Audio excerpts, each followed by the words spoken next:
Tansi na guys, so ito hinahawakan ko. Tansi na guys, so ito hinahawakan ko.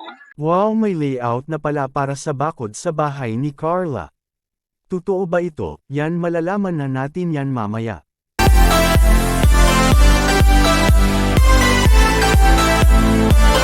Isa na namang mapalang araw po sa inyong lahat mga kalingap. Sana po ay lagi kayong nakatutok sa aking ginagawang reaction video. At kung nagustuhan nyo naman po ay sana wag nating kalimutang mag-like at subscribe sa maliit na channel na ito. At siyempre wag din nating kalimutang mag-subscribe ng ama ng Kalingap na si Val Santos Matubang at sa kanyang anak na si Kalingap Rab pati na rin kay Ate Edna Vlog. Maraming salamat po. Sa wakas sinimula na pala ang planong bakod para sa bahay ni Carla, na may layout na ito mga kalingap. Totoo nga ba? Pero bago natin ito tapusin silipin muna natin mga kalingap ang balikbayan box para kay Amber mga kalingap.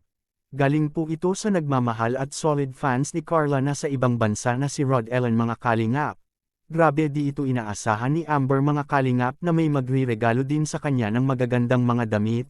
At siyempre di rin mawawala ang mga school supply para kay Amber at ang kanyang allowance nito ay meron din mga kalingap. Kaya doon nagpapasalamat si Amber sa mga nagbigay sa kanya ng magagandang regalo na magagamit niya ito para sa nalalapit na Pasko mga kalingap.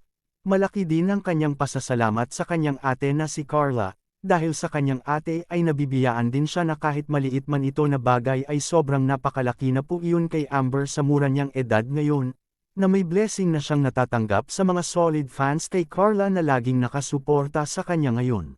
Samantala ating balikan kung may katotohanan nga ba na may layout na sa bakod para sa bahay ni Carla, kung sinisimulan na nga ba ito mga kalingap sa paggawa nito sapagkat mailang araw na rin iyon na balita na tratrabahoin na ito.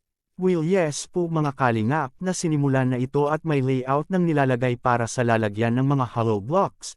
At matitiyak natin na susunod na vlogs kay Kalingap Rab on Mission ay siguradong may nakafile na ito mga kalingap.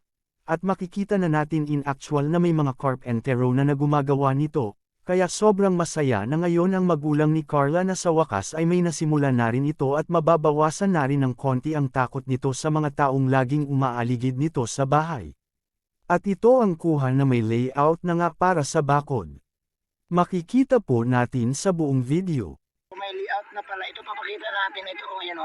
Tansi, may tansi na po. Ibig sabihin, gagawin na po pala. Layout na po. Ito yung update no, sa mga nagtatanong sa pabakod.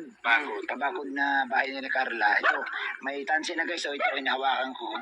Hinihintay na lang ang materialis para maumpisahan ang paggawa. Maganda na rin ito para kay Carla na may nasimulan na sa bakod. Kayo mga kalingap anong magandang komento nyo na tuloy na ang bakod sa bahay ni Carla. Please comment and God bless us all.